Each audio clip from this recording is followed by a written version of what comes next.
efficient way for many air-breathing marine animals to move through the water, catching a quick breath of air every time they leap. Now this allows seals to keep up their terrific speeds whilst chasing down prey or even escaping from a predator. Because of course, seals are predators out there in the ocean, but there are also many others. One of which can be found right here in Sydney Harbour. It's very important for a healthy ocean, but it's often misunderstood. Nala, do you mind giving everybody a hint on what I'm talking about this afternoon?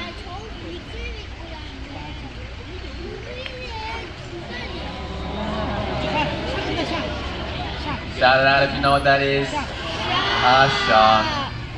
Nala does the prettiest shark impersonation you've ever seen. Her fur coat can be so good at keeping her body heat in that it's only those naked and hairless flippers that will let the heat back out of her body.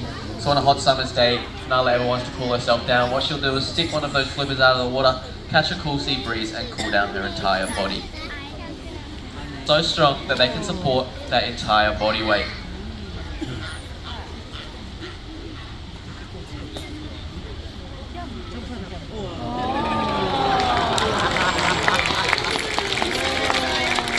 Very impressive, Nala. We've got one more big thing to do with those flippers. Let's give everybody a big wave goodbye. How about a big round of applause for Nala? Trainer alike. For Bondi's even got himself a girlfriend, and about a year ago he had his very first pup, a Ruby.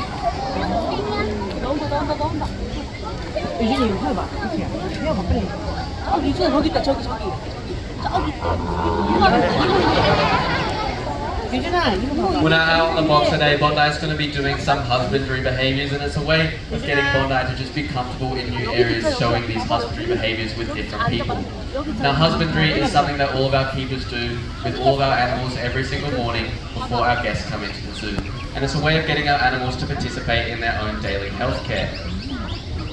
You see, many other departments, such as those in carnivores, have to do these husbandry behaviours through protective contact, but here at Seal Theatre we have a very close relationship with our animals and a very successful training program that allows us to get up close and personal with them, and they feel very comfortable with us touching all over their body. Now if we notice that there's anything going wrong with our animals, we can call our vet team down from the vet block and they can look over them. And if they deem any more extreme medical procedures need to be done, many of our seals have been trained and can very easily be trained to lie still over x-ray machines, or for our female seals, they've been trained to sit still so that we can ultrasound their bellies.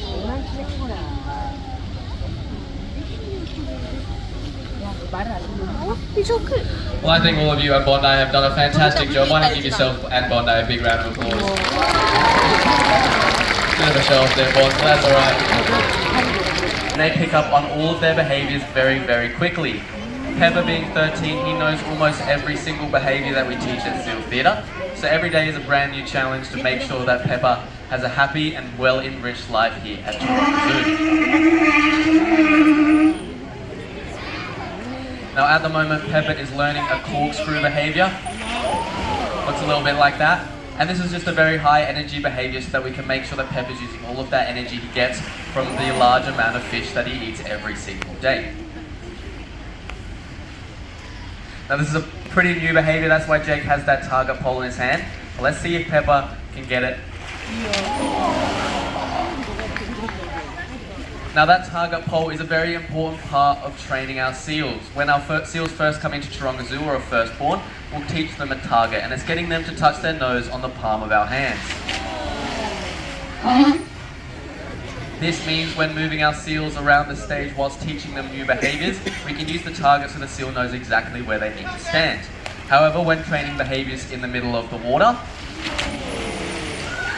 Keeper Jake's arms aren't very long, so they can't reach all the way across the water, so instead, that target pole acts as an extension of his arm, and instead of the palm being where Pepper needs to touch, he needs to touch the buoy at the end of the pole.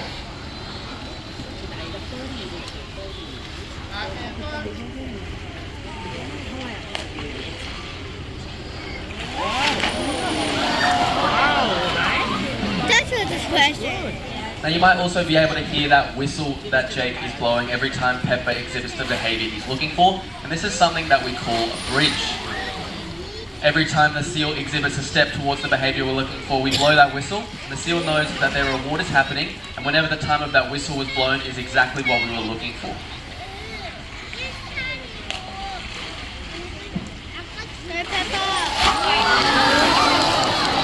I see what's discretion.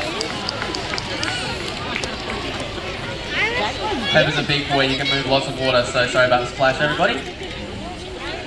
But I think Pepper's done a fantastic job, so why don't we give Pepper and Keeper Jake a big round of applause.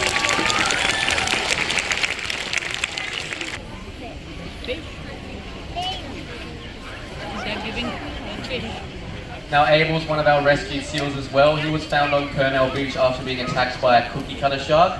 As Abel's walking around, you might be able to see the scar that's still on the side of his body. When Abel first, probably stay around the same size. Now of course the number one priority of our vet team is to make sure that we can rehabilitate and release as many animals as we can. And often the case is that we can release as many animals as we can, but in the case of Abel and Bondi, sometimes this isn't a reality. Notable earlobes that you can see on the side of their head. The other category of seals is your true seals, and these include your leopard seals and harbour seals. They don't have any earlobes on the side of their head, and their flippers can't support their entire body weight, so they move around on the ground on their bellies. And the third one, of course, being your walruses.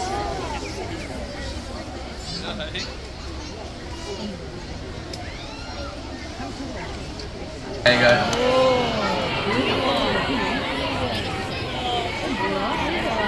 Now a big part of caring for our seals does mean teaching them behaviours. Diego won't do anything he doesn't want to do. Everything takes time and trust to train. Now these behaviours can be as simple as some of those husbandry behaviours we saw, such as asking Diego to open his mouth so that we can check out those teeth. But these behaviours can also be a lot more complicated, such as what Diego's going to show you today. Diego's going to show you a behaviour known as a high bow. That's where he uses his nose to touch that buoy hanging above the water. Now of course Diego's not going to make it from there, so he needs a little bit of a run up, so let's give him that run up. Is he going to do it? You reckon he's going to touch it, Livy, or not? Alright, now that Diego's in position, he needs all of you to give him the cue to jump. On the count of 3, as loud as you possibly can, I need everyone to yell, "Jump, Diego." Yes, that's right, jump, Diego. Alright, let's give this a shot. On the count of 3, 1, 2, 3. I thought you guys did a great job, but we'll have to check in with Diego. Buddy, was that loud enough for you?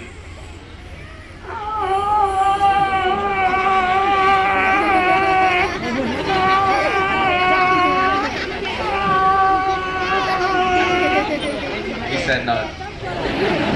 We're gonna need to be a lot louder than that. As you can see, Diego's only got really little ears, so as loud as you can. On the count of 3, one more time. Jump, Diego. 1, 2, 3.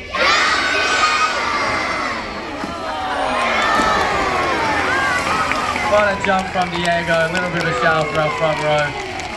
Yeah, give him a round of applause, that was amazing.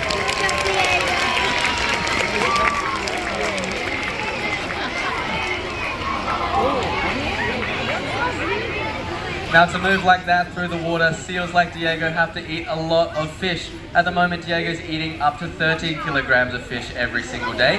Now seals out there in the wild, they have to eat just as much fish as well. Now sadly we have been overfishing our oceans and it's making it very, very hard for sustainable seafood, such as that marked with that MSC.